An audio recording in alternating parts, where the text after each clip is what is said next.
Am I doing the intro this week? Yeah, I guess you are. If you volunteered yourself. Just staying silent, I guess, is the win. Next time, I guess we're gonna be waiting for like 5 minutes before someone speaks. It's the price of being late.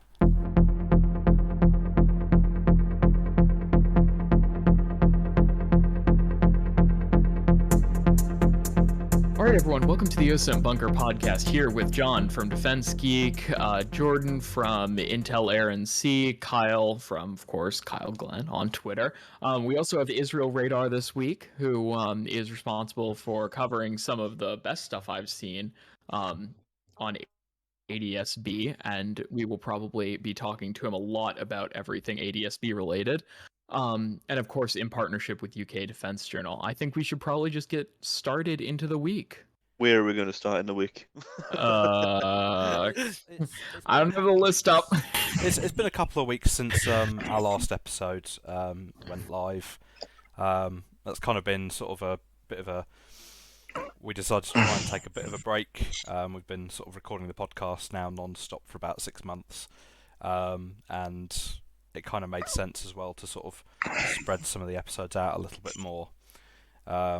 We're switching our schedule up, and we were too lazy to do an extra episode.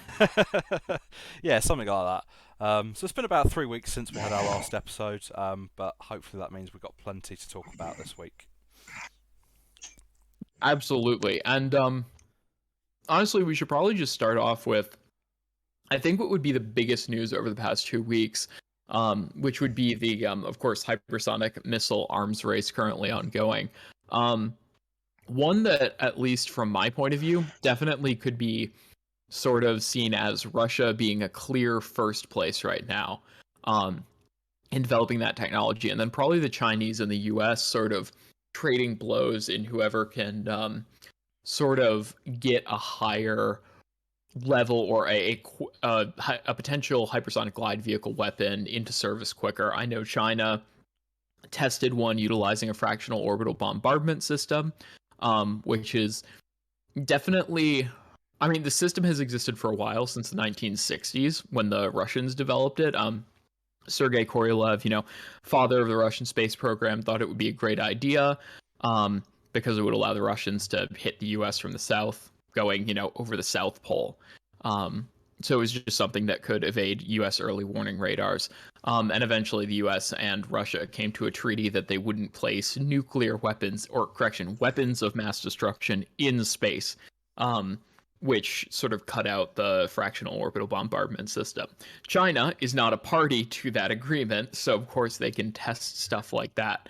The real question, though, and the real sort of $1 million question here is whether or not they have a hypersonic glide vehicle that can be usable, which is just super dangerous. Obviously, it's something that causes a lot of issues for current missile defense systems, screws with early warning radars, and is just much harder to detect and intercept. Yeah, no, it's definitely interesting. I mean, I was personally surprised that it had been, tested since like the 1960s. When you read about like the test and like the capabilities of the weapon, it still seems almost futuristic, doesn't it? That something like this. Yeah. I mean, at the end of the day, exists. it's really simple. It's just putting something in low Earth orbit and then dropping it on a target when you get to the end. I mean, yeah, it sounds simple when you put it that way. Yeah. Anything sounds simple when you put it like that. But I mean, I found like, I was reading a couple of articles about it. There was, it seems that the most surprising thing isn't that, this technology exists. It's that no one really expected that China had the capabilities to develop and then test this kind of weapon. And I think that's what's kind of taken the US by surprise out of everything. Yeah, and the hypersonic systems that we're seeing sort of come into service, obviously the US had a failed test of what was presumed to be a hypersonic glide vehicle, which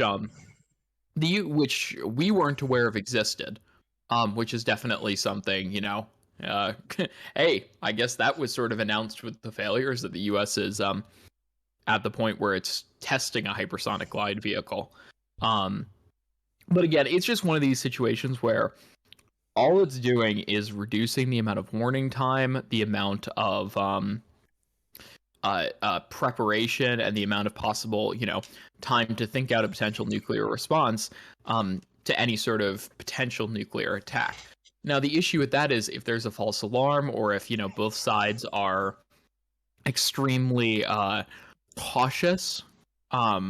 So reducing the warning time is always a risky thing, just because it puts both sides more on edge, especially as the U.S. and China continue to ramp up the tensions between the two sides.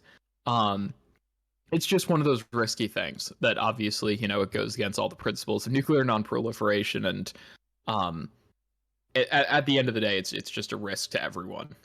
Yeah, so the article I was reading here, quite a weird headline. It says the tech appear to defy the laws of physics, which I've got no idea. I've tried reading through this article to see exactly what they did that apparently defied the laws of physics.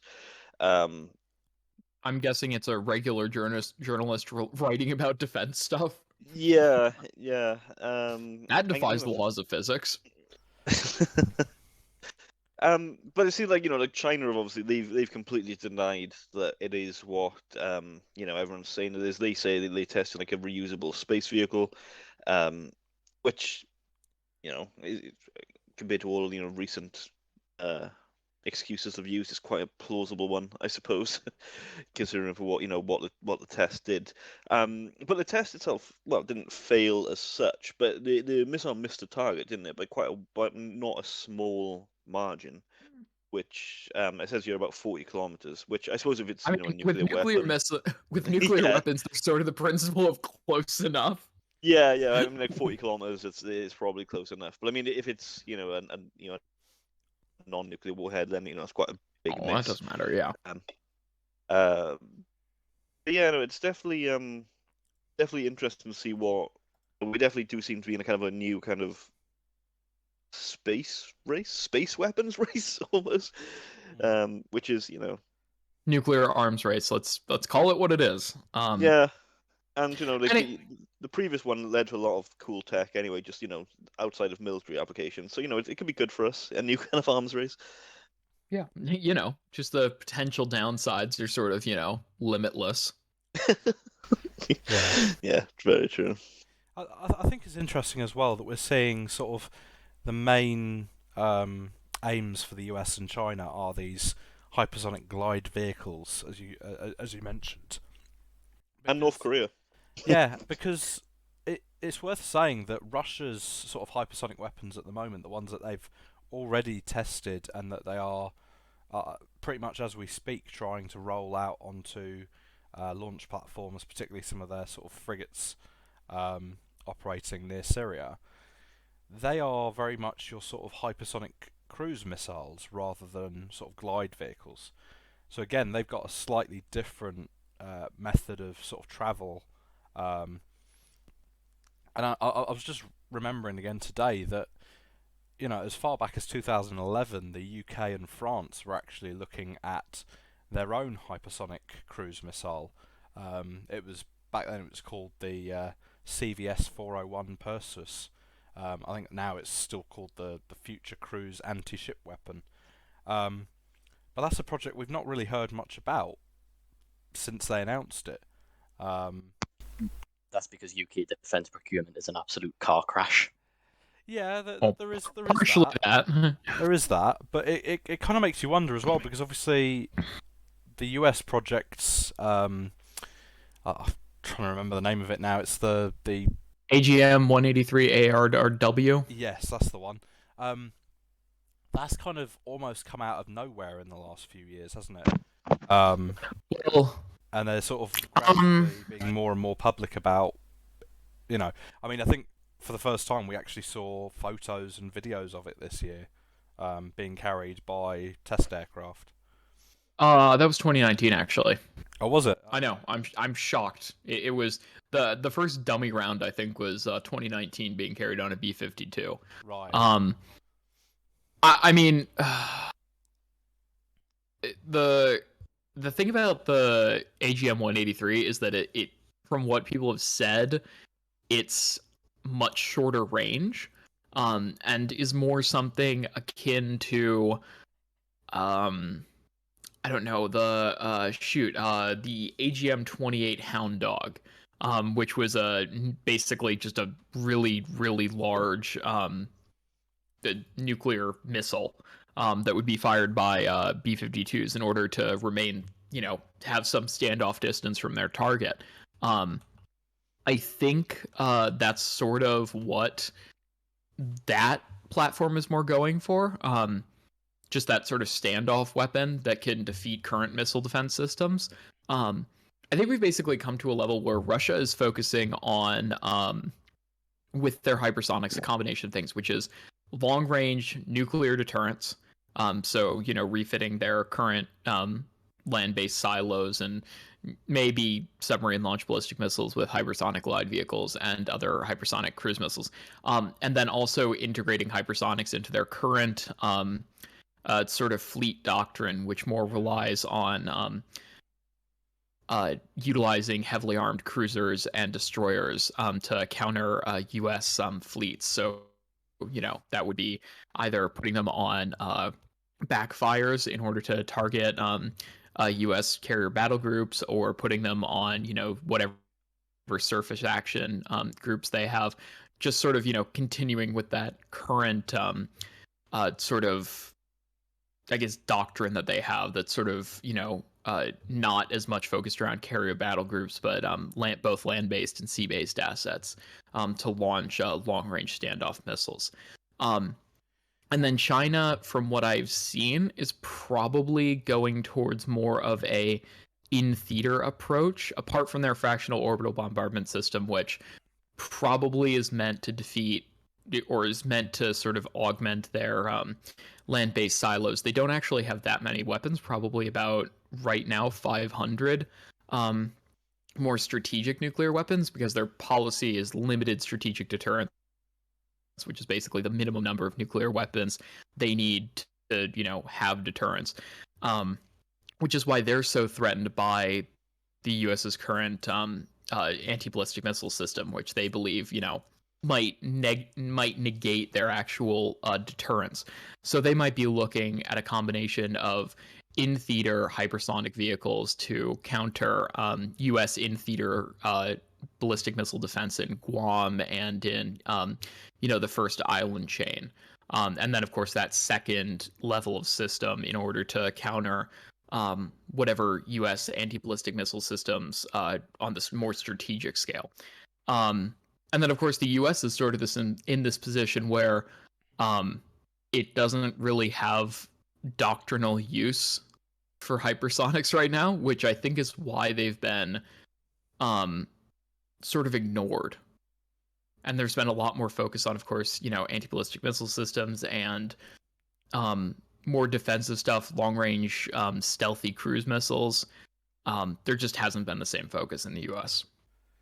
Yeah, and it's sort of a logical progression, particularly for the Russians, especially when we're thinking of the naval theatre, as you mentioned, because they've, up until now, most of their ships have been armed with variants of the Caliber cruise missile, and depending on the variant, that's anything from subsonic to supersonic. And that's obviously where they're primarily looking, and they've been testing the Avangard, I believe they call it, hypersonic missile. And there's talk that they are planning to utilise that weapon for land attack strikes in support of sort of their operations in Syria and so on. I feel like, as you mentioned, the US doesn't really have any sort of doctrinal sort of process for the use of hypersonics at the moment. It's come out of, however many wars in recent years. We're thinking Afghanistan, we're thinking Iraq, where the targets have been not exactly things that relocate at high speed. We're talking bunkers and caves and, the odd pickup truck here and there. I was going to say Hiluxes. Yeah, exactly. So, and I feel like that's probably also the same in that regard for France and the UK, and that's probably why we haven't seen much as well from them in terms of joining the arms race or or at least any public announcement that they're interested in hypersonic weapons.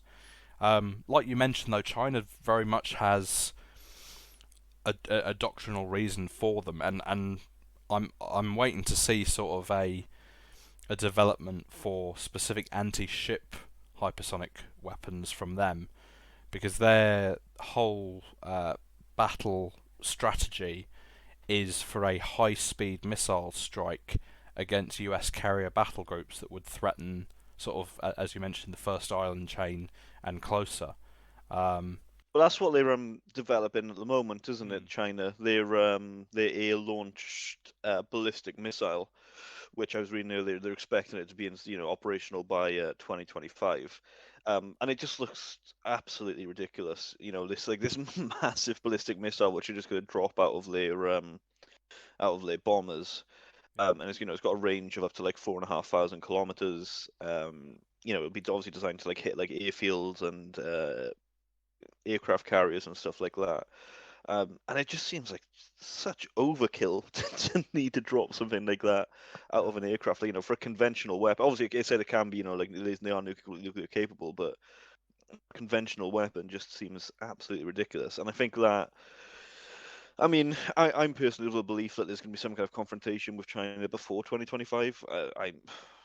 I'm no expert, of course, but just the way things seem to be going, I don't think it's going to take that long. And obviously, it might be, in the US's benefit to maybe if they are going to force a confrontation to do it before they start getting these, what they call, carrier killer missiles, operational. Again, I'm sure if there was, a conflict which broke out in the next couple of weeks, I'm sure they have a couple ready they could just use, but obviously they're not planned to be capable until 2025. But yeah, it does seem that's the way China is going, in that that's the kind of weapons they're developing at the moment. And I think we're seeing a shift as well in all sort of the larger nations are starting to realise that ballistic missiles might not actually be the best deterrent moving forward, because as we've kind of already alluded to, the whole point of a ballistic missile is the arc in the path that it sort of goes up into space and then comes down, and that does actually mean that it's detectable. There's a growing number of nations who have the ability to track ballistic missiles, whether that be through the US Aegis combat system being on a variety of warships, or sort of even ground-based radars in the UK, US, and elsewhere. And the thing with hypersonic weapons is that they don't necessarily follow that same flight path. Hypersonic cruise missiles could be sea skimming. And so at the same time, we're seeing a lot of these nations very much sort of looking to space and to enhancing their sort of surveillance capabilities in space. And I think part of the reason for that is because ultimately the only way they're going to be able to track these kinds of weapons from longer ranges beyond the horizon is through some sort of look-down capability. And obviously aircraft can't provide the kind of endurance that is needed for that mission, and so they're looking to things like satellites. No, definitely. Wasn't Russia developing like a nuclear torpedo at one point, or still are developing like a nuclear torpedo? Yes, they're shoot, why am I forgetting the name of it? Poseidon, it's wasn't it? incredibly Poseidon. Incredibly large, very definitely not a first strike weapon. Yeah. No. But again, that's something that potentially you won't be able to detect on the ground or on the surface, but a satellite looking down from space might be able to spot the telltale wake underwater from that. Well, no, it's just loud. It's really, really loud. It's something that even the most rudimentary hydrophones could detect, classify, and track, and it doesn't move that quickly. Its risk is a second strike weapon that's very, very hard to counter, and that's definitely a not as dangerous per se as something like a hypersonic glide vehicle that we've seen both Russia and potentially China at this point developing. It's by the time it actually would be launched, a nuclear war would have already started. So it's sort of it's not one of those risk factors that people are concerned about. It's an end game weapon. It's something that you fire when it's already over, really. Yeah, it's not something that really we should be. If you're concerned about it, it's probably the wrong thing to be concerned about. Just because if it were to ever be detonated, well, there would be some issues beforehand that would probably happen. So it's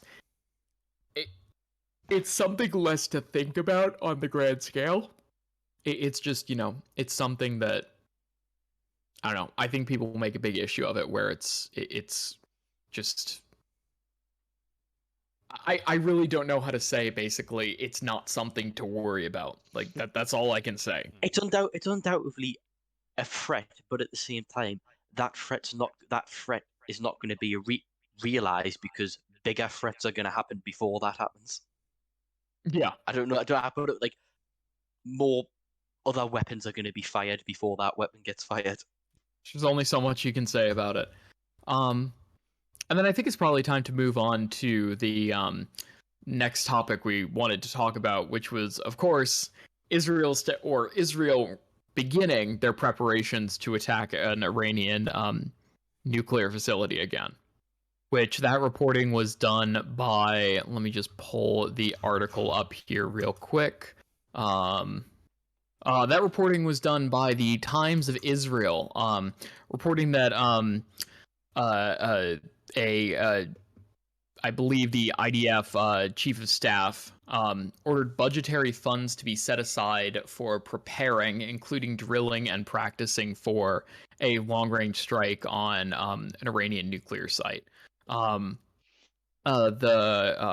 Channel 12 News also reported that he said or had ordered that the Air Force train intensely in simulating a strike on Iran's nuclear program. And so this is a development that's happened over the last few days. And, definitely comes as not a surprise per se, but definitely an evolution in the way both sides have stepped up the rhetoric.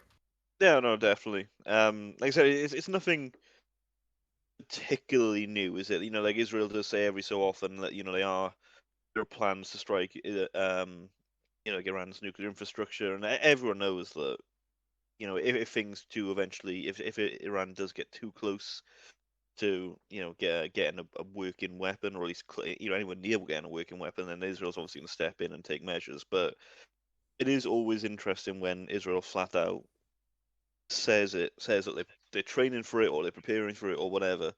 I personally think it's probably not going to happen soon, because obviously by saying that, obviously Iran's going to go on edge and beef up the defenses or whatever. But again, in the same way that I'm I'm convinced that there'll be a confrontation between China and the US before 2025, I'm the same time frame for me, I think, for a confrontation between Israel and Iran. I don't know what you guys think. I don't know if you think less or more, or about the same. But that for me, I think it's definitely this end of the decade. I reckon we'll see some kind of action from Israel. Yeah, well, Hi everyone. Sorry, go ahead. no, go ahead. I think we've left you out for too long here. I think one of the privileges of being in the Middle East is that we have so much of our own crap to deal with that we follow other things less closely, like China. But Iran has certainly been a favorite topic. And there's certainly been a gradual escalation in Israeli preparations in the last few months. I think Israel is increasingly realizing that the Americans and the Biden administration are not eager, to put it mildly, to put any kind of military pressure on Iran. There's sort of growing panic in Israel, and we're seeing all kinds of moves. You mentioned the IDF chief ordering the Air Force to resume active preparations for a long-range strike, which is a big deal. The Israeli government just approved a budget of about $1.5 billion earmarked for preparing for a strike, acquiring dedicated munitions, investing in more planes, all sorts of planes, investing in intelligence collection via satellites. So there are all kinds of things going on. And the big question, of course, the $1 billion question, $1.5 billion question is when will Israel strike, if at all? And how close is Israel to being ready? And I'd like to make a distinction here because people are usually talking about striking Iran's nuclear program, which is of course the focus of preparations. But we're increasingly seeing indications that Israel is actually preparing for a much wider strike, not only on nuclear facilities, but on a range of strategic Iranian facilities. And the logic for Israel is very simple. I mean, if you're going to go and strike Iran, that's obviously going to trigger a major missile assault on Israel from all sorts of directions. So if you're going to do that, you might as well cause as much damage to Iran as you can. So an Israeli general actually said it a few weeks ago. Major General Tal Kalman, who is a very important figure because he's in charge of the Iran front in the Israeli army. And he specifically said that Israel is preparing for an all-out strike or campaign against Iran. And that, of course, has implications for planning and for the timeline. So I think if I have to sum everything up, I think that if Israel needed to strike Iran tomorrow because of some kinds of major developments, Israel can probably carry out a reasonably effective strike on Iran's nuclear facilities. But that's not the ideal situation for Israel. I think Israel is preparing something bigger and then takes longer in terms of planning, getting the right munitions, collecting the intelligence. So I would agree that as far as it depends on Israel, a strike is probably not going to happen soon. But the more you move into next year and possibly 2023, and of course, depending on Iran's actions, the risk is gonna grow, and the chances of Israel striking is going to grow. Hmm. And what kind of munitions specifically are they sort of stockpiling at the moment? It's hard to know because they're not really releasing any details. They've been asking the U.S. for the serious bunker busters, but the U.S. has been reluctant to provide Israel with those kinds of weapons. But they're investing in precision weapons and in sort of heavier bombs. Another thing Israel is doing is that it's upgrading the F-35 squadrons. Israel, I think, is the only country outside of the US that was allowed to purchase a trial plane where they can test out all sort of things. And Israel is upgrading the F-35 with all sorts of, again, secret systems. They're not giving too much detail, communications, intelligence collections, and weapon systems. One thing we know is that they found a way to put more bombs in the belly of the aircraft, small bombs, but still they allow the aircraft to strike more targets. And of course, the importance of putting it in the belly is that it's not gonna undermine the stealth operations of the aircraft. So they're doing that. But a lot of this stuff is, of course, very secret, and when the IDF does release any information, it's usually a bit general. So it's a little difficult to know exactly what's going on behind the scenes. Yeah, it's sort of expected of the IDF to be, of course, they've always sort of been cagey on the information they release. But, I wouldn't put it past the IDF to have the ability to conduct a wide-ranging strike. Especially now that, less Gulf countries would be actively opposed to it, which certainly gives them a bit more political cover at this point. But it's just something to sort of, I guess, as Iran continues to sort of pull back from any potential nuclear agreement, and the U.S. gets closer and closer to basically just okaying a strike at some point. Of course, the Israelis have final authority over anything like that and have their own, prerogative to do anything. But I believe there is some level of sort of need for political approval coming from the U.S. in order to conduct such a strike at this point. So, it's something we could definitely see in the near future. I was, of course, watching the entire press conference between Blinken, Yair Lapid, and the foreign minister of the UAE, who I forget the name of right now. But it seemed like the general language being passed around at that meeting was one where the U.S. was sort of switching over to the idea that negotiations weren't going to be the end of this, and that some sort of response would be warranted. I believe the quote that I probably should go for here is when Blinken, not Lapid, said he said that the US and Israel were considering options outside of negotiations in order to prevent Iran from acquiring nuclear weapons. And then, quote, we are prepared to turn to other options if Iran doesn't change course. And then Lapid continued to say other options are also on the table if Iran doesn't change course. They both very much seem to be on a similar track there, and the UAE didn't seem to object in any way, shape, or form to that. The UAE mainly talked about reconciliation with the Palestinians. So there definitely seems to be some sort of implicit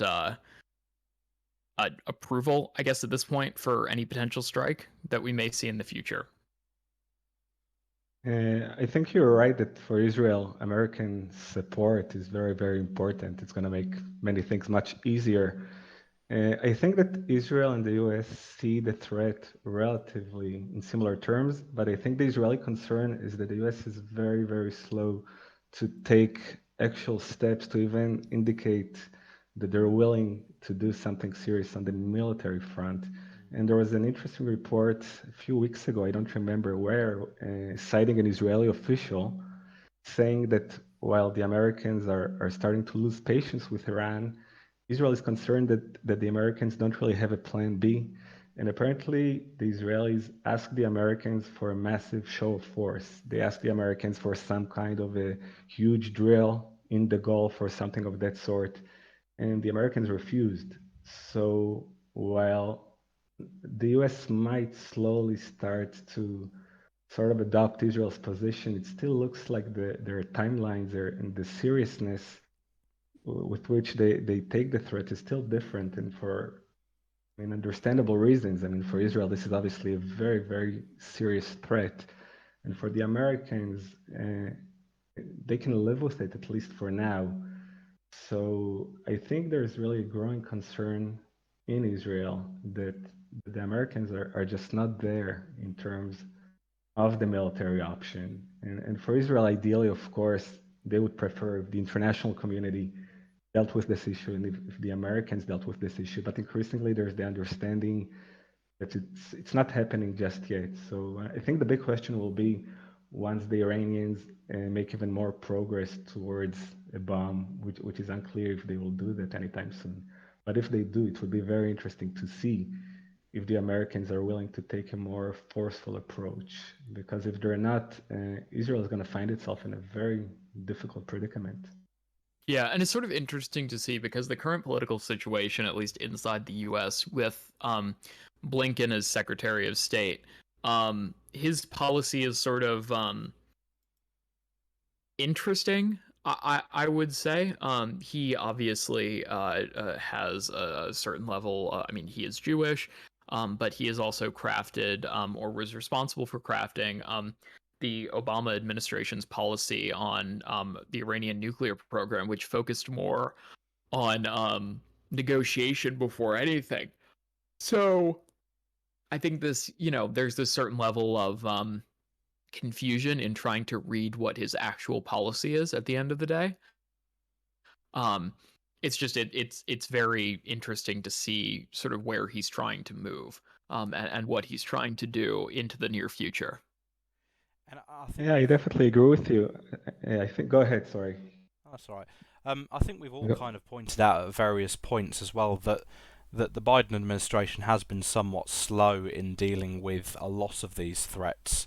I mean, anything that isn't Asia. Yeah, a prime example. We've kind of seen it with Afghanistan a few months ago. I know you and I, Technical, were waxing lyrical about that on multiple occasions. and sort of really expressing our disdain and our sort of just disappointment in the way in which the US was dealing with things there. And I think, as you say, Israel Radar, we're seeing that again now. The US is very much taking a sort of back seat and isn't really all that fussed now about that kind of issue. It is very much focused on China, albeit perhaps not as vocal about it as it was during the Trump administration. Well, what the actual ramifications of what, Biden has said with China are definitely more, I would say, politically flammable than what Trump had said. Well, yeah, what you're talking about when he said that the US would absolutely defend Taiwan in the last couple of We days. have a commitment to defend Taiwan. Yeah, that was certainly, definitely a bit of a change. And that came quite quickly as well after the last thing that China were pissed off about, which was the was it U.S. Special Forces on Taiwan training like the Taiwan military, and they had I think some Chinese media referred to it as an invasion and stuff like that. So for Biden to come out so quickly after China was not even over the last thing the U.S. did that annoyed them. Yeah, it's definitely interesting. Like Trump did like to say he was tough on China, but I don't. I mean, I try to forget as much of his presidency as I can, but I don't really remember him making such like provocative statements. I don't know about you guys. Maybe he did, maybe he didn't. But I don't remember him like outwardly saying that he would defend Taiwan or anything along those lines. Yeah. I mean, basically, even when it comes to the, Israeli Iranian situation, outside of rhetoric, I don't believe there have been major changes in between the administrations on actual policy decisions. I would you agree with that? Have there been any marked changes in the last year, sort of in Israel? I would agree with you that on the strategic change, I think both Trump and Biden are very hesitant, or were very hesitant about using force against Iran's nuclear program. So, on the strategic level, both of them, I think, were more focused on China. But I think that on the more tactical level, there was a difference because under Trump, the Americans were more willing to use limited force. And of course, the most obvious example is the Soleimani assassination. And those are the kinds of moves that I think Biden is unwilling to make, or at least so far has been unwilling to make. And I think that when you take those kinds of moves together with the sanctions that Trump imposed on Iran, that amounted to a more aggressive line that even though it fell short maybe of what Israel wanted, it still kept Iran guessing, and it still kept them worried, and they were a bit more reserved in the way they exercised their power in the Middle East. And I think what has changed is that the Biden administration is clearly even less eager to use any force, or they're using very, very limited force, and that's emboldening Iran. And I think in Israel we've noticed the difference because after Biden took office, we had all sorts of relatively minor incidents from Hezbollah and, of course, Hamas and the war in Gaza, where those forces were more willing to take action or to test Israel in ways that weren't happening during the Trump administration. So there's some difference, but I agree with you that on the strategic level, the Americans are still very hesitant. So in that respect, not much has changed so Yeah, far. and I think obviously, as you said, there definitely were reactions to the perceived American change in backing, which at the end of the day, I don't think, I guess, sort of changed the way the situation was on the strategic level, like you said as well.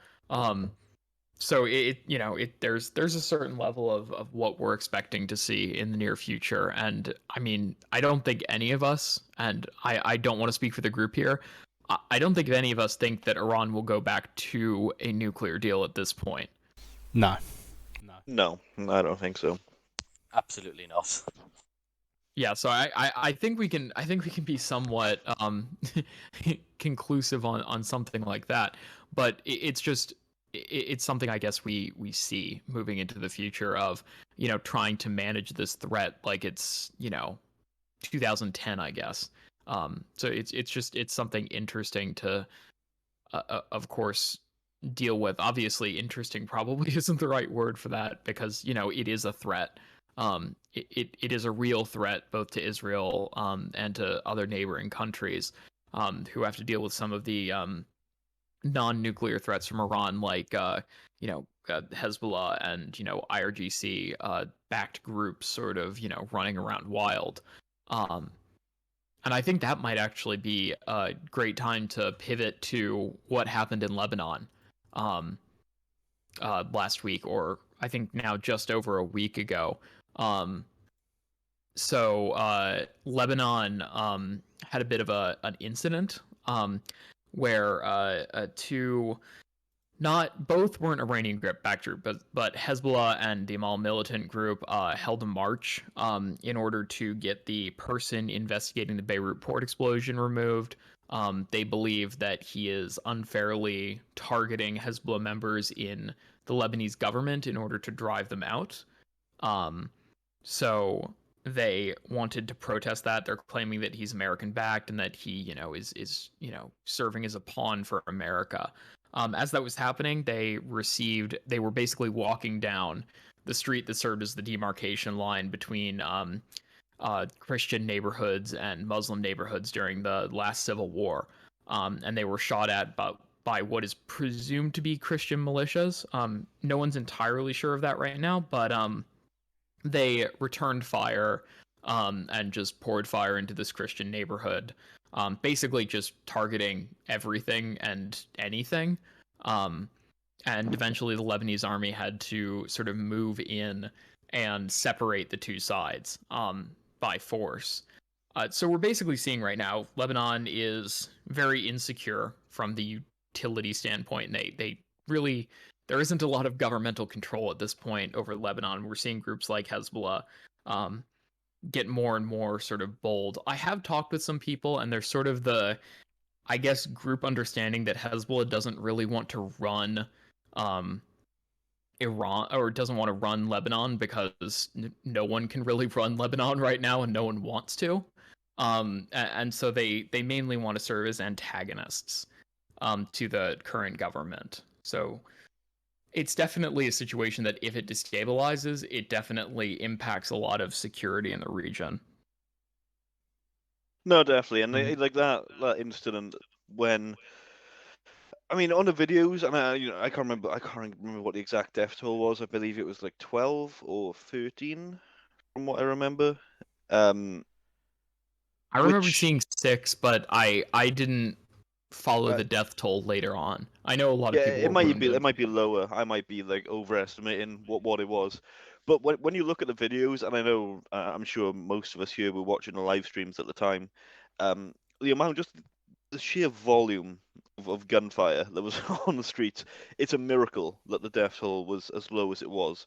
And I remember reading one particularly. I mean, the situation wasn't funny, but the tweet itself was, in which there was like some journalist which stopped and asked some, it was either Hezbollah or Mal fighters. They asked him what they were shooting at, and they were like, I don't know, walls, buildings. They didn't have a clue who they were shooting at, or if they were even being shot back at. I think a lot of it was um, for the cameras. Almost, they were just kind of firing RPGs at a building they thought there were people in, and they were just dumping, like magazine after magazine of just like AK fire into just random buildings. Like I believe. Um, I seen some tweets going around of like a couple of Hezbollah accounts were name dropping people who they claimed to be the shooters. And I believe there was maybe 4 or 5 people from the same family they claimed to be the ones that opened fire on them. And considering this, call it a firefight, I don't know if I ever seen any kind of fire coming back at the Hezbollah. I know there was that one guy with the RPG that got killed. He was a veteran, wasn't he? He of like the Syrian conflict. Um, to come back to Lebanon and get killed over some, like a skirmish in Beirut. But it was just an absolute miracle that the death toll was 6, 7, or between 6 and 12. I can't remember exactly what it was, which is tragic in itself. But if you just look at the videos, it's nothing. It could have been so much worse. But yeah, it definitely indicates how volatile the situation is right now in Lebanon. And of course, that remains a security issue for other nations around Lebanon. Of course, Syria and Israel are both very cagey about what is happening in Lebanon right now. There is a saying in the region about Lebanon that if you understand Lebanon, or if you think you understand Lebanon, you're doing something wrong. So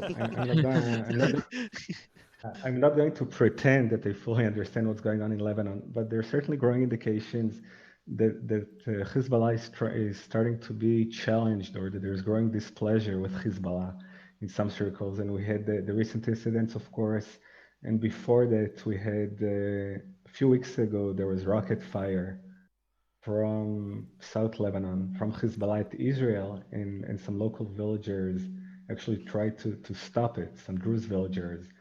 So we're seeing some growing displeasure, but Hezbollah is obviously the strongest party in Lebanon, and nobody is really capable of fully challenging them. And I don't think anybody really wants a civil war in Lebanon right now. And the big question for Israel is where is the situation going from here? And I agree with the assessment that Hezbollah probably doesn't want to rule Lebanon or take full control of Lebanon, because that comes with all sorts of prices. And the question is whether Hezbollah is going to maybe take a step back and be less aggressive to allow more international support and assistance. Or the other possibility that Israeli intelligence experts are worried about is that Hezbollah might try to target Israel as a way of diverting attention away from what's going on in Lebanon. Now, according to the IDF psychological profile of Nasrallah, of Hezbollah chief Nasrallah, which was done I think it was updated a few months ago, they believe that Nasrallah is still very much traumatized by the Lebanon war, the Israel-Lebanon war from 2006. And that since then, Israeli intelligence analysts have been able to identify that Nasrallah has become more sort of paranoid and more depressed, really, and far less willing to use force against Israel. And it's been about 15, 16 years since then. So I think the assessment in Israel is still that Hezbollah is a bit hesitant to do something like that. But in the last year, there are indications that there's growing willingness by Nasrallah to maybe do something, even if limited, and that he might be willing to take greater risks in terms of initiating military action against Israel. So Israel is definitely watching closely what's going on, and again, we're not sure where it's going, because with Lebanon, it's really hard to be sure. Yeah, and I think both. Sorry. Go ahead. I was going to say the danger with him kind of being, like I said, being maybe traumatized of who did we just lose? Someone. Yeah,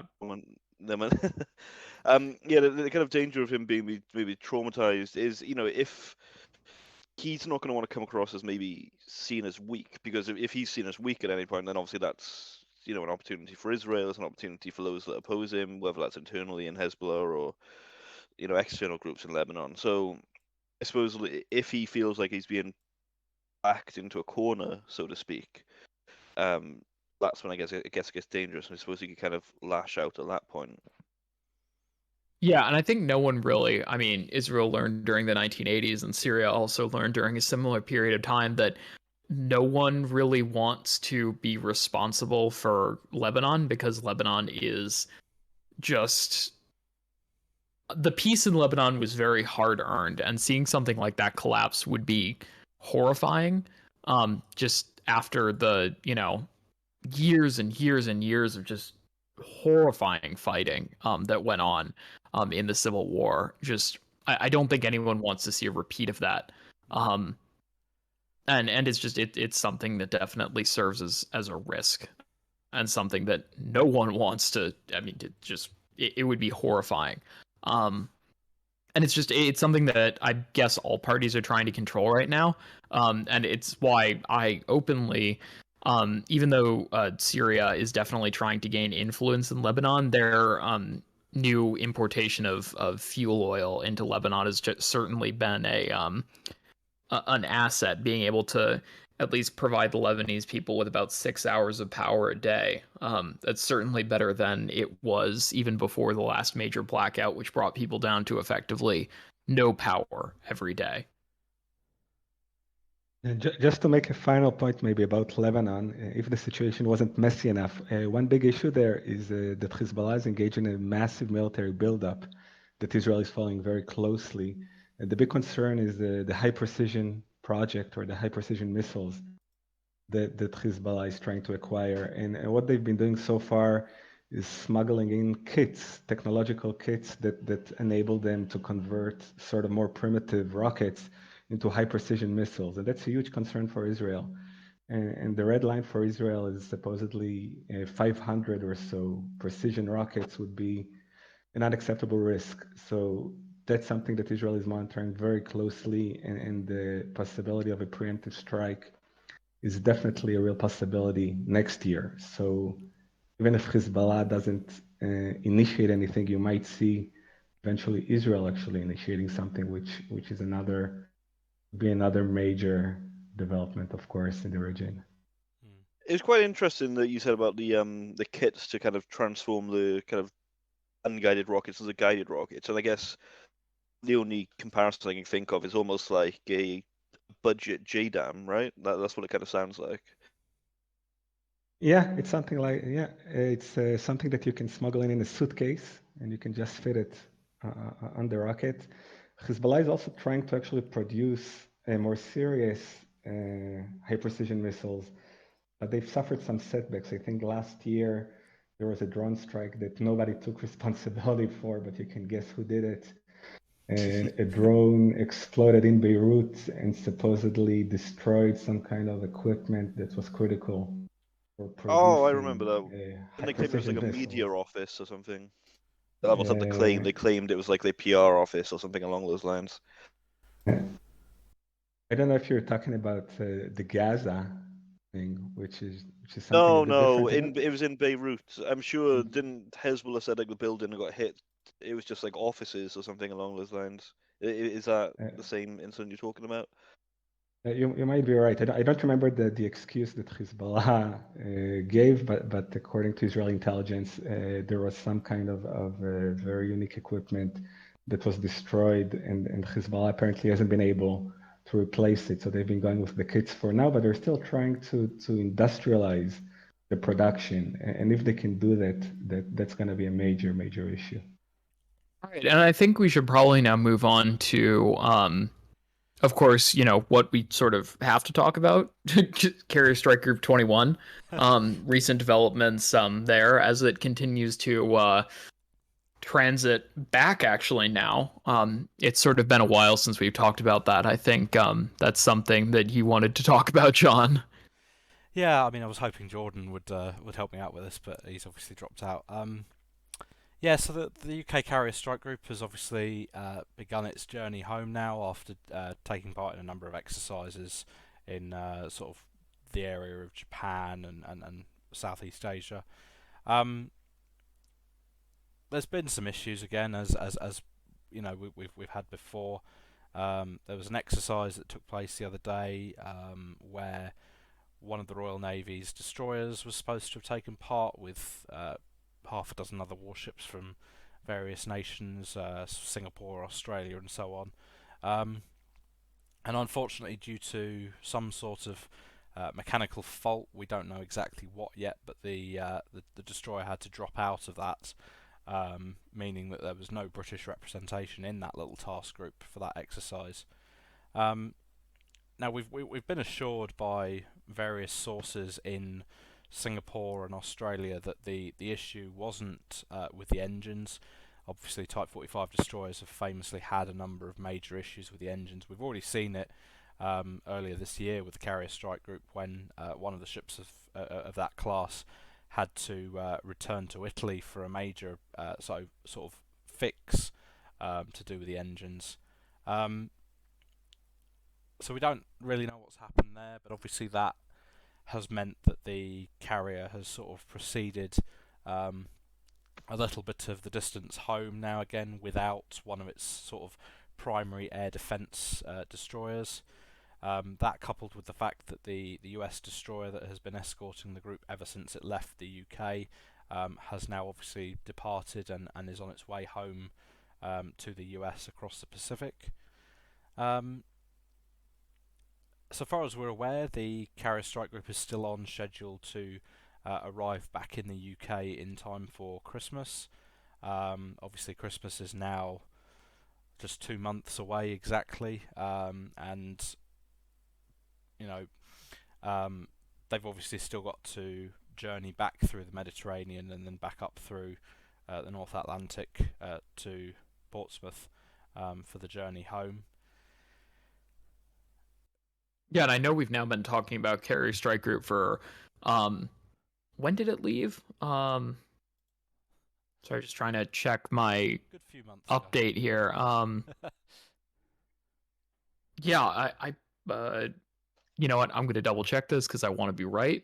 Let me just let me check here real quick. It was in the summer, right? I feel like it must have been in the summer. Good lord. HMS Queen Elizabeth departed on the 1st of March, 2021. Oh Jesus, dude. Yeah, for workups. The entire fleet did not leave until the 22nd of May. Okay. So yeah, that's definitely been certainly interesting to see. Sort of, it's been gone for very, very long at this point. A fairly long deployment. And you know, as it continues to make progress back home, of course, we saw the very large joint exercise in the South China Sea, which definitely ruffled some Chinese feathers, which I think we'll be touching on next. But yeah, it's definitely given given Britain this new asset that actually has been proven to be operational now. It's able to conduct airstrikes far away from home. Of course, we saw that striking ISIS in Syria.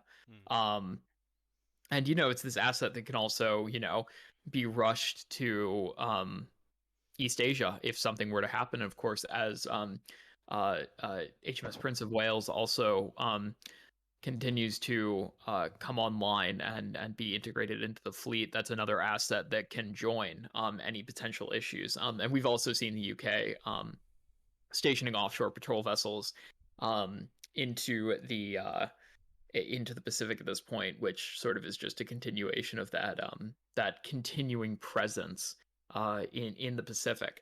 And you know, we'll see where that goes in the near future, but it's definitely a I would consider it a resounding success. You guys would consider the same, right? Yeah. And while Yeah, we're just definitely. quickly on the topic as well, there was an article I saw, I think it was yesterday, regarding the original transit out through the Mediterranean into the Indian Ocean and beyond, and the revelation that the UK's F-35s flying from the carrier actually carried out a number of intercepts of Russian aircraft that were probing near the carrier. Now, I seem to recall that at some point there was a brief news story earlier this year where there was talk that Russian aircraft had been sort of monitoring the carrier's progress through the Mediterranean. But this article yesterday seemed to suggest that had been at least 16 different intercepts of Russian aircraft that were getting a little too close to the carrier for comfort. And I think that's interesting because obviously that's not something that we hear about often. No doubt the US carriers probably deal with similar issues, you know, on a regular basis as they transit through the Mediterranean and elsewhere. But I think for me it was interesting as well because at one point Russia was very adamant that the new UK carriers were sitting ducks and nothing more than a bit of target practice for them. And clearly the F-35s are being used to sort of warn the Russians, no, you're not just going to sort of wander around near us as you want to. We are very much aware of your presence, and we have the means to deter you. I consider that statement sort of entertaining, at least the one that, Carrier Strike Group 21 would be a sitting duck. Yeah, I mean, it has a couple of Type 45 destroyers and an Arley and a Burke class sitting in the formation, which is definitely just a tiny bit of a funny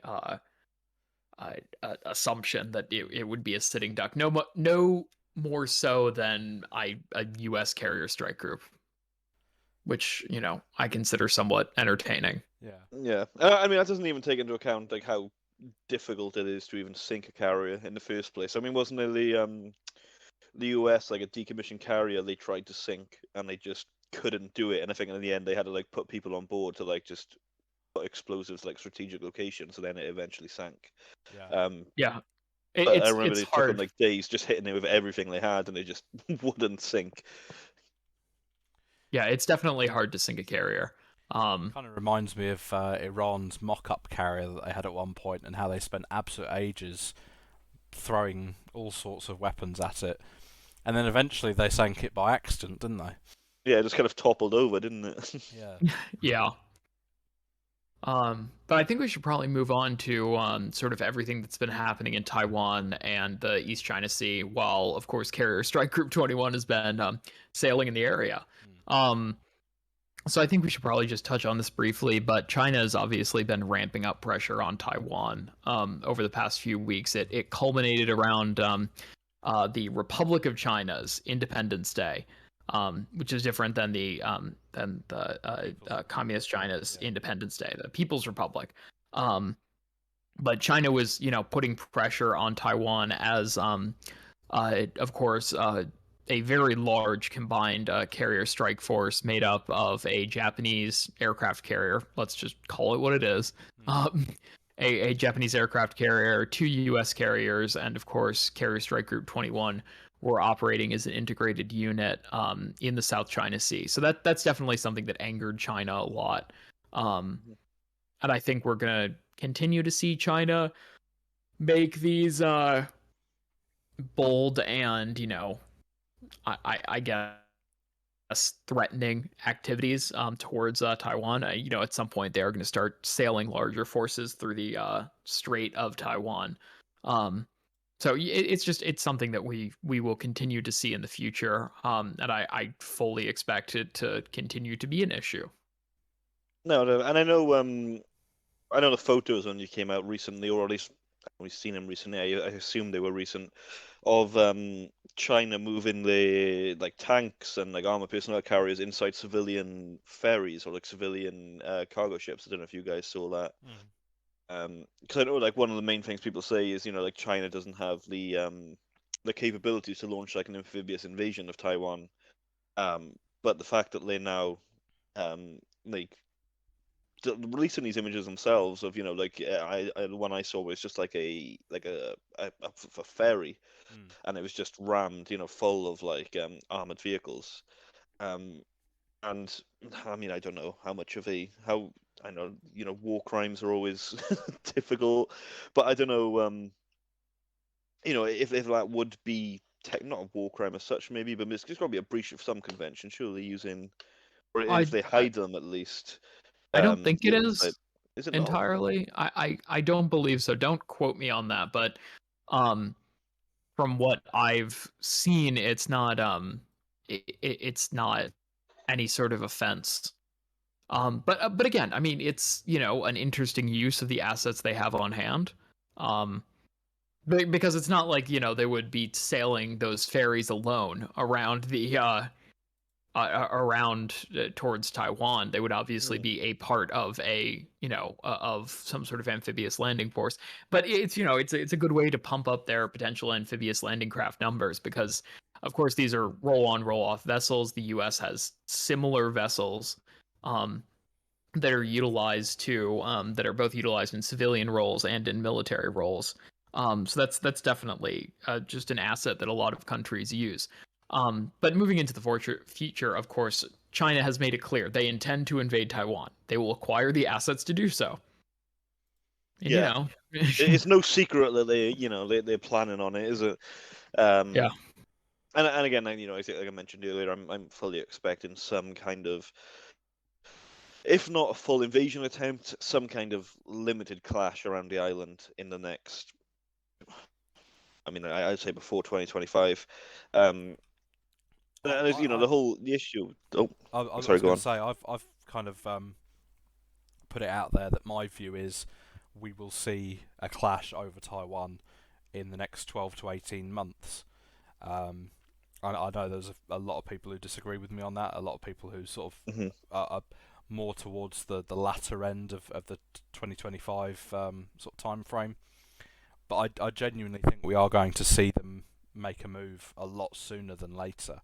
Like you've mentioned, the rhetoric has ramped up significantly in the last few months, in particular. I remember when we were busy discussing Afghanistan, you had the likes of the Global Times coming out with some very interesting comments,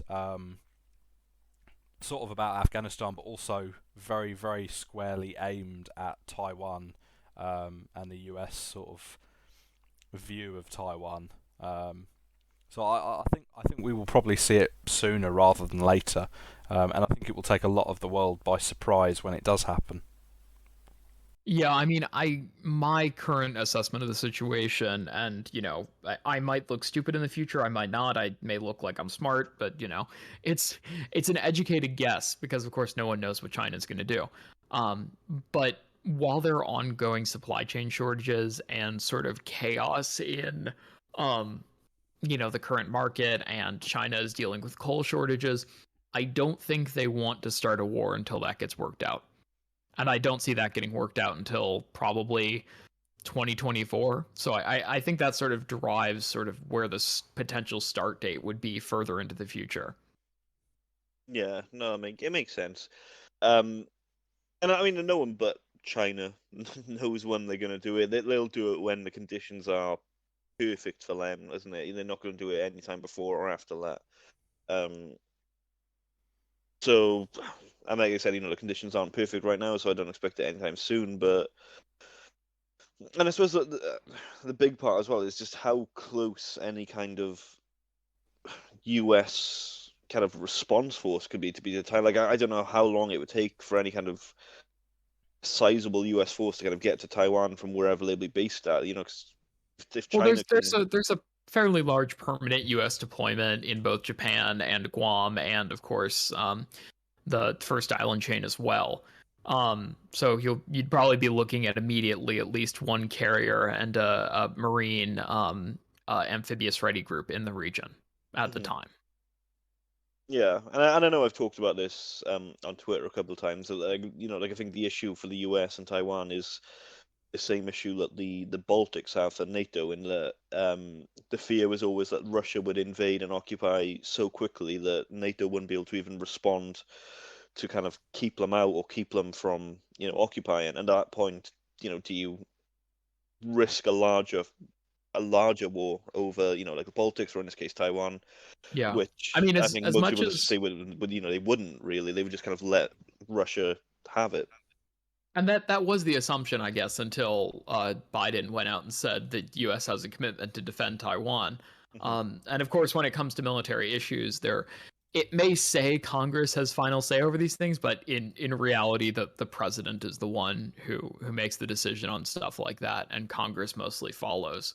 I Doesn't think the president have like the authority for like to go to war for like 48 hours or something like that before shoot, sorry, I'm forgetting. It is I believe it's 90 days. Don't quote me on that. Much longer than 48 hours in that case. Yeah, but then Congress has to make a decision, and Congress saying no at that point would just they wouldn't. And so you see this situation basically where the U.S. would defend Taiwan. The final question, I guess, in that issue is whether or not China believes they can win. I know as much as the Baltics wish they were an island, they're not. And so the situation is sort of different just because, Russia basically has to drive, a few hours down the road and they're, in the capital of most Baltic countries. The situation is a bit different with the Republic of China and Taiwan. It's a bit harder to invade. You would see an invasion coming. There's no way an invasion could be a surprise. It would most likely come under the cover of an exercise. But there's legitimately no way you wouldn't see an invasion coming from at least a week away. It's impossible with the amount of material China would have to amass, the ships they would have to put in place. It's something that you can't hide. Yeah. And on the same kind of area of Taiwan and China and capabilities. Again, I've recently seen on Twitter, and I know it's been a thing that's been known about for, when I had a look, at least 2012, 2013. But this fleet of J6 UAVs they have, which I seen recently got spotted. It said near Taiwan. That could mean anything. I didn't look up exactly where it was, but I think it was like 50 or 60 of these UAVs of the J6, which are copies of, I've forgotten the name of it, MiG something.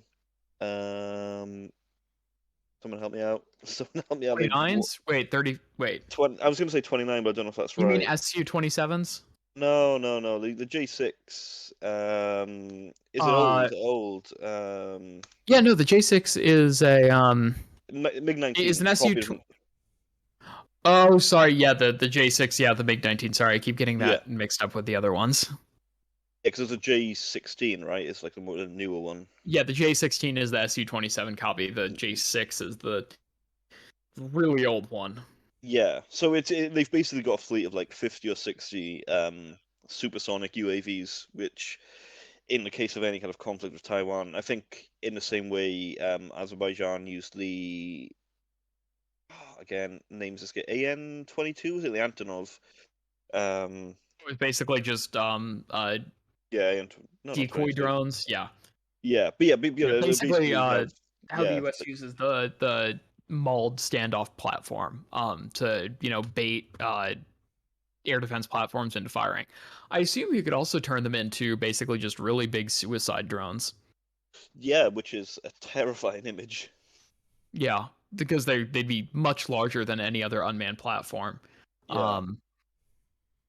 But that's right. Like, obviously, Taiwan, they've got a sizable air force, especially for the size of the country they are, and a sizable kind of like air defense, amount of air defense systems as well. But again, nothing compared to a country like China, which if they can afford to throw literally 50 or 60 kind of old fighters into like these to bait air defense or to like strike strategic targets or whatever, or just use them, or just try to use them as like ground attack aircraft for as long as until they get shot down. It's definitely something which I can see happening. And I suppose in the talk about the invasion of Taiwan, it's not so much an if trying to get onto the island, it's more of a when, really, isn't it? Unless the US can, depending on the kind of resistance the US put up, which is debatable.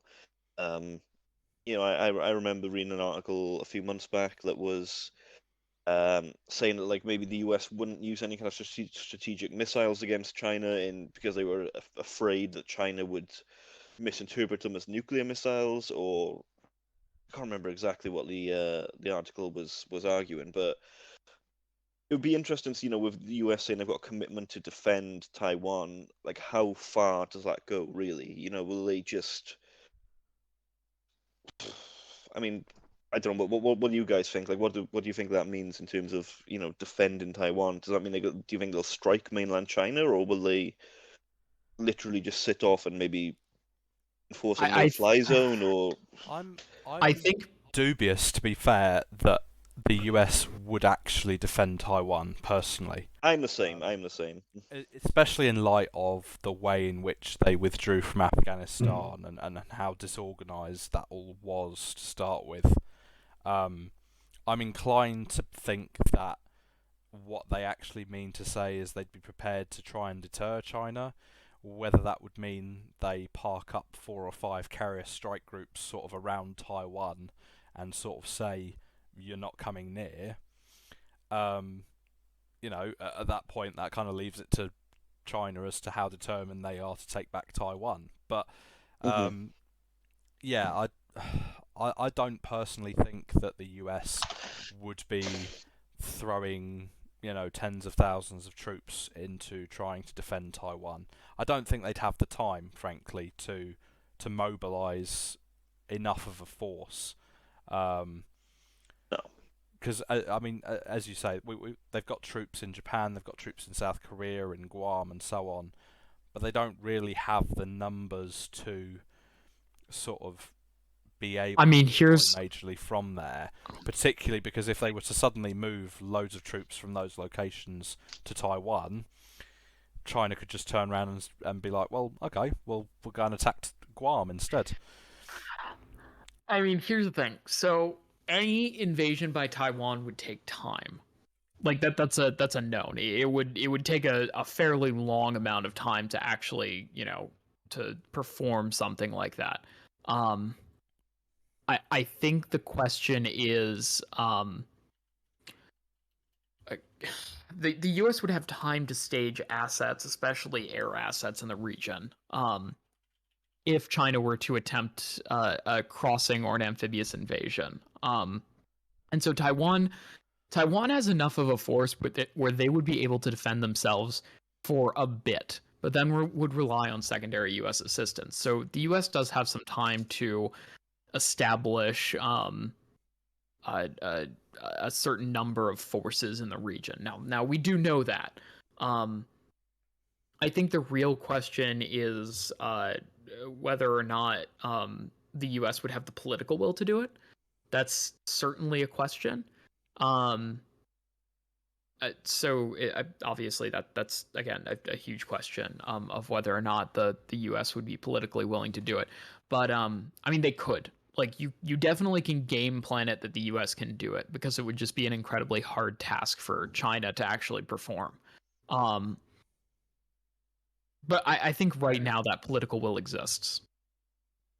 I think the problem for the Americans, I agree that they're very reluctant to use force in Taiwan, but the problem for them is if they don't use force, and especially after Afghanistan, then it puts a huge question mark on the American willingness to ever use force, because if they're not using force against Iran and they're unwilling to use force against China, then it puts a big question mark on their willingness to use military power. And I think that would be a big problem. So I would agree with the estimate that they would try to use force again prematurely or to preempt or to deter a Chinese attack with some massive show of force. And of course, the big question, I think, is what China wants to do. And the big question is whether the growing aggressiveness on the Chinese side is more tactical or strategic, because China has been, of course, reluctant to use full military power.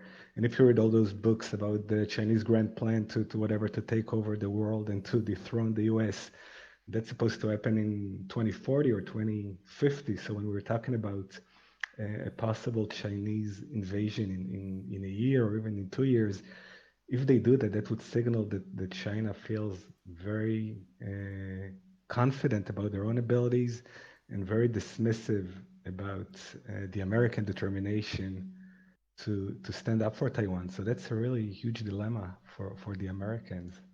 And it also, the big thing is just like the public's appetite for war over Taiwan. Like something like Israel, I think there would be quite high public support in the US for a war defending Israel. But I think Taiwan, I think there would be public support for it, but quite significantly less. And I can see that kind of dropping even more when inevitably the first casualties start coming through. And I think the public support in China, especially, and obviously with China being like an authoritarian, I can't say it, authoritarian country, they'll be doing a much better job kind of keeping a lid on any kind of like major losses, or like their propaganda machine will be up and running, and the fact that like this invasion will be seen as kind of like a war of liberation. Actually, like public support for war being a lot higher in China than it would So be in the US. I will say, I of course, whenever someone says something, I have to look at the polling because that's that's how I measure things. But as of the opinion has been changing pretty quickly, actually, in the past few years. For the first time in history, actually, half of America favors defending Taiwan if China invades. Oh, really? Yeah. So 69 nice percent of Americans believe that Taiwan should be recognized as an independent country. 65% support its inclusion in international organizations like the UN, and 57% favor signing a U.S. Taiwan free trade agreement, which is probably the highest support of any free trade agreement by like far. 53% support the United States signing a formal alliance with Taiwan, and plurality support explicitly committing to defend Taiwan if China invades. 52% favor using U.S. troops to defend if China were to invade the island. So that's the highest percentage ever, and that's actually using U.S. troops. It's it's definitely it's improving. And uh, there's this perceived aggressiveness that the US doesn't really like. US citizens have this real hate of what they believe are bullies in any region. So it's something that if China were to be a clear aggressor, and it's pretty hard to see them as anything other than that, you'd see wide US public support on an issue like that. Yeah, no, I am actually surprised that the polling was that high. I didn't expect it at all. It's not just high; it's moved like 10 points in the last Yeah, like 15 years that's towards. crazy. And I Yeah. guess that is generally a bit, maybe in the last 10, 15 years between Russia and China, like Russia hasn't been as much of an antagonist for a while. So now China's kind of come along and picked up the mantle of that. But again, so the polling's high at the moment, I suppose. But again, I think it would be interesting to see, if there was again conflict, like how long it would have to go on for until like the US public really started losing support for The longer we fight, the more the U.S. public supports that. We're notoriously Really? hard. We're notoriously hard-headed, and once there's a perceived investment, like everything goes out the window. Logic does. But the US Especially has for never winning. had a like exactly, like the US hasn't, well, since I don't know, I'm trying to think of when. Afghanistan losing a war. Are Yeah, we well, talking about losing or winning a war? I'm trying to think of like the US is when they fought an equivalent, when the enemy has been like an equivalent power. They haven't had that since. 1941. Yeah. Well, I was thinking, I mean, oh, it's not hard Vietnam. for the U.S. It's hard for the U.S. Korean to fight War, in a. maybe. That was they're kind of on par, I guess, at that point. Yeah, for troops in theater. I mean, there aren't that many country, like the issue is the US is such a powerful country that when talking about whether or not it can win a war, you don't talk about its resources or, its manpower or its it's, its technological advancements. You talk about its the will of the people to fight a war. That's how powerful the US is. That like whether or not it can actually win a war is out of the question. It's whether or not the people want to win the war. Mhm. And there just aren't that many countries like that. No, that's true. And I suppose the big thing about Taiwan as well is like, how do you defend Taiwan without the conflict spreading beyond Taiwan? Is, I guess, a big issue for the US, because you have to worry if China starts to feel like the US involvement in Taiwan is kind of pushing them back, then I suppose there's a real danger that they look elsewhere. I can't remember. Someone definitely mentioned that earlier. Someone mentioned maybe they'd look at like Guam or something like that. I can't remember which one of you it was. Well, you'd probably see long-range strikes on something like Guam. Yeah, but then again, then obviously there's a real danger of if China hits Guam, where does the US go from there? And Well, that's hitting US territory. Yeah, well, exactly. So then, if the US starts off just by kind of enforcing, I know it's very difficult to enforce a no-fly zone when it's so close to mainland China, but something along those lines, or just act in a purely defensive, takes a purely defensive stance. If China hits Guam, then US hits mainland China. That's a very slippery slope suddenly, and I suppose that's what no one really wants. Yeah, and of course I've said, I think several times, I've tweeted out what I think a war would look like. It would be very ugly. No matter what. It would not be a fun experience for anyone. And it's something I don't think any of us are rooting for. If anything, we see it as a potential outcome, but not something that any of us want to see. No one wants it, but I think we're all kind of resigned to the fact that it's going to happen. Yeah. That's... I think China is sort of coming to this point where they're seeing pressure on their population as their population ages quickly, into this state where without immigration, which they sort of can't do because their population is just too high, without massive immigration to offset their rapidly aging population, they will see a contraction in their economy as people retire. Because the worst thing someone can do to an economy is retire. Like just straight up dying is better. Because they're not sort of taking from, the economic output. And so as China is starting to see this happen, of course, the one-child policy irrevocably damaged their sort of population. You're going to see them be more bombastic and try to get things done that they couldn't otherwise do, while they still have this population advantage. No, that's an excellent point as well. All right, John's yelling at us because apparently we've been going for like an hour and a half now. Yeah, I was gonna say I think we're setting a new record here with episode length. We're gonna call it a special episode because we can't, because our time management skill is so bad. I think John, you should just sort of lead us out here, summarize the news, so we can all go, so you guys can go sleep. Yeah, so it's not that late yet. No, exactly. So sort of beyond what we've already discussed this evening, there's obviously been the North and South Korea have both been testing ballistic missiles. I think we kind of sort of mentioned that briefly at the end of last episode as well. It's fair to say there's not been a huge amount of international reaction from those tests, but South Korea entering the ballistic missile sort of class is certainly an interesting development, and one that kind of raises a lot of question marks for the diplomatic situation in the peninsula. Beyond that, there's not an awful lot of other sort of major news stories that have caught our attention.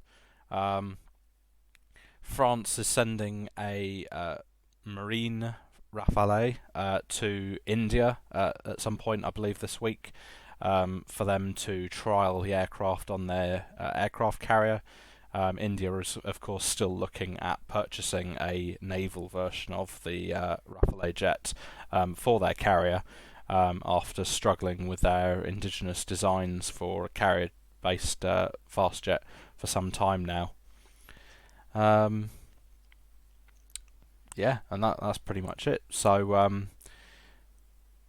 thank you very much, everyone, for listening. Hopefully our next episode will follow in a slightly more usual schedule, but over the next couple of months, particularly in the run-up to Christmas. I'm interrupting John because we sort of have poll results back from our followers on opinions on defending Taiwan, and I think before we end the episode, I have to cover this. Of course, as of about 5 minutes into the poll, we have about 75% voting yes, 16.2% voting no, and 8.6% voting maybe. Yeah, so it's an overwhelming yes, isn't it, that people would support.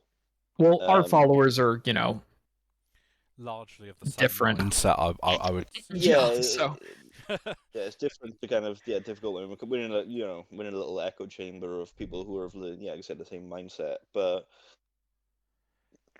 I mean, even if it's like Technical said, like current poll in the US is around 50%. You said, or was it like 69? Nice again, percent for, in favor of it. It's still, I think, can be a yes in terms of support at the moment. Which is, again, I was genuinely surprised by. all right, I'll continue letting you lead us out there. Yeah, so like I say, hopefully the next episode will follow in sort of a regular schedule pattern. So roughly about 2 weeks from now.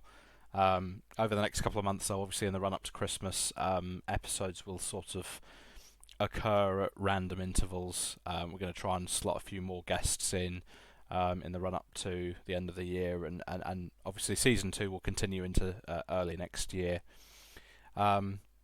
At some point, we're going to reach out to you guys, our listeners, for what you'd like to see in sort of 2022 from us. But yeah, thank you very much for listening.